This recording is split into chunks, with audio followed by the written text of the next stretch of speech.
Après avoir gardé sa vie privée secrète pendant des années, Victoria Principal a finalement admis la vérité sur son mariage. Après 2 ans de relations secrètes, elle et son partenaire ont décidé de se marier, une nouvelle qui a ravi de nombreux fans. En tant qu'actrice célèbre, Victoria garde toujours sa vie privée, en particulier sa vie amoureuse, privée. Mais cette fois, elle ne voulait plus cacher son bonheur. Après ses précédents mariages avec Christopher Skinner et Harry Glassman, il semblait qu'elle avait trouvé sa véritable âme sœur. Cet événement a non seulement marqué un tournant dans la vie personnelle de Victoria Principal, mais a également prouvé que l'amour peut survenir à tout moment de la vie. Ce mariage a une signification particulière pour elle, car il n'est pas seulement basé sur une attirance initiale, mais aussi construit sur la compréhension et la camaraderie tout au long de 2 années de relation. En repensant à sa vie, Victoria Principal a connu de nombreux hauts et bas en amour et en carrière. Mais maintenant, alors qu'elle entre dans un nouveau chapitre avec son partenaire, elle semble profiter de jours paisibles et heureux. C'est probablement la fin heureuse que tout le monde attendait pour cette actrice talentueuse. Après être officiellement entrée dans la vie de couple, Victoria Principal et son partenaire passent de merveilleux moments ensemble. Ce mariage a non seulement marqué un nouveau chapitre dans sa vie, mais a également ouvert la voie à de nombreux changements positifs. Contrairement à ses mariages précédents, cette fois, Victoria Principal s'est préparée avec plus de soin. Elle et son partenaire ont passé 2 ans à apprendre à se connaître, à partager leurs joies et leurs peines avant de décider de se marier. Ce n'est pas une histoire d'amour, mais une relation fondée sur la confiance, la compréhension et l'empathie. Après le mariage, les deux ont passé plus de temps ensemble. Ils voyagent ensemble, explorent de nouvelles terres et profitent de moments simples de bonheur. Pour Victoria, c'était la première fois qu'elle ressentait une véritable paix dans son mariage. Plus de pression publique ni de désaccord dans la vie de couple, mais plutôt de la chaleur et une connexion profonde. Victoria Principal était autrefois une grande star de l'industrie cinématographique, mais après s'être mariée, elle a donné la priorité à sa vie personnelle plutôt qu'au glamour des Hollywood. Bien qu'elle n'apparaisse plus beaucoup à l'écran, elle poursuit toujours des activités commerciales et caritatives. Après son mariage, Victoria a consacré plus de temps à participer à des activités caritatives qui la passionnaient. Elle continue de soutenir les organismes de protection des animaux, de soins de santé et de recherche scientifique. De plus, elle continue de gérer ses projets d'affaires dans les domaines de la beauté et de la santé. Alors que de nombreux fans espèrent la voir revenir à l'écran, il semble que Victoria profite d'une vie discrète avec son partenaire. Elle ne se sent plus obligée d'apparaître en public et se concentre plutôt sur les valeurs qui lui sont chères. Ce mariage a apporté à Victoria Principal le sentiment de sécurité et de bonheur dont elle avait toujours rêvé. Elle n'a plus à se soucier des tempêtes ou des disputes comme par le passé. Au lieu de cela, elle a un véritable compagnon, quelqu'un qui l'écoute, la comprend et construit avec elle un avenir brillant. Pour ceux qui aiment Victoria Principal, c'est une bonne nouvelle. Après de nombreuses années de troubles, elle a finalement trouvé le bonheur. Et même si elle n'est plus active dans l'industrie du divertissement, elle laisse toujours une profonde impression sur le public, non seulement en raison de son talent, mais aussi en raison de son parcours pour trouver le bonheur. Après son mariage, Victoria Principal est entrée dans une nouvelle phase de sa vie avec de nombreux changements importants. Le mariage lui a donné un sentiment de paix qu'elle n'avait jamais ressenti dans ses relations précédentes. Elle n'a plus besoin de courir après les pressions de la célébrité ou des attentes du public, mais profite plutôt des joies d'une vie simple avec son partenaire. Chaque jour, Victoria et son mari partagent des moments de paix ensemble.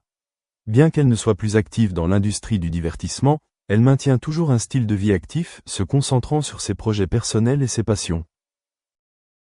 Les deux passent souvent du temps ensemble à profiter d'intérêts communs tels que les voyages, l'appréciation de l'art et la participation à des œuvres caritatives.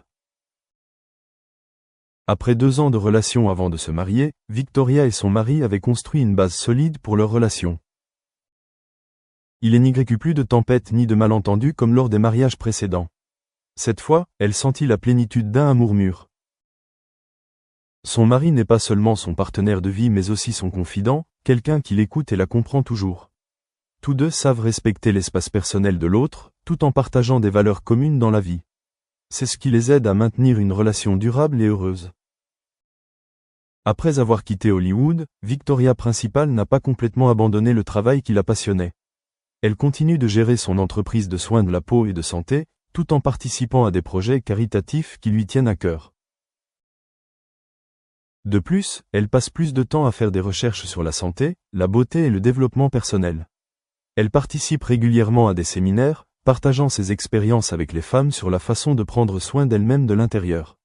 Même si elle n'apparaît plus à l'écran, elle conserve néanmoins une grande influence dans ce domaine. À travers de nombreux hauts et bas dans la vie, Victoria comprend que le bonheur ne vient pas seulement de la carrière ou de la célébrité, mais surtout de l'amour. Tres preguntas de la audiencia. Le quiero recordar a la audiencia, tenemos más de 100 participantes que pueden hacer sus preguntas.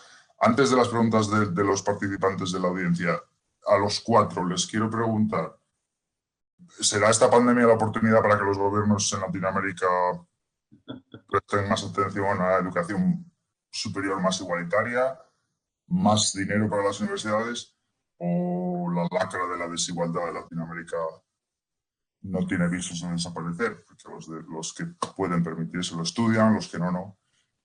Como ciudadanos latinoamericanos, ¿cómo lo ven? Empezamos por José, que ya está en primer plano. La verdad es que yo no le apuesto ahí. Yo le apuesto a lo que podamos hacer entre nosotros, las universidades, entre los individuos, en este tipo de asociaciones, por ejemplo, como la de Coursera. A nosotros nos vino a resolver muchísimos problemas, ¿no? En muchas índoles, de muchas áreas, sí, para poder avanzar y poder dar una educación de calidad a un precio conveniente. Yo no le apostaría a las autoridades porque ellos están preocupados por sus propios, ¿no?, vicisitudes, y si los espero, nunca voy a llegar. O sea, shocks como una pandemia a veces traen cambios para mejor. ¿Cree que no va a ser el caso de Latinoamérica? Yo no le apostaría a las autoridades, yo le apuesto a las instituciones.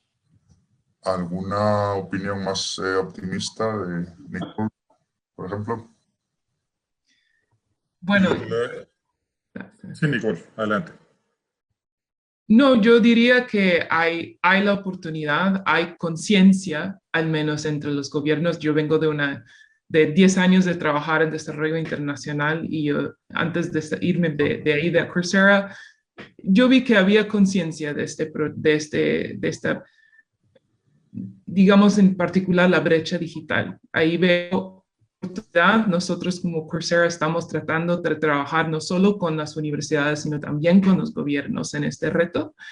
Pero sí, hay el riesgo de que si no lo atacamos, o sea, de verdad, se va a ir creciendo esta brecha.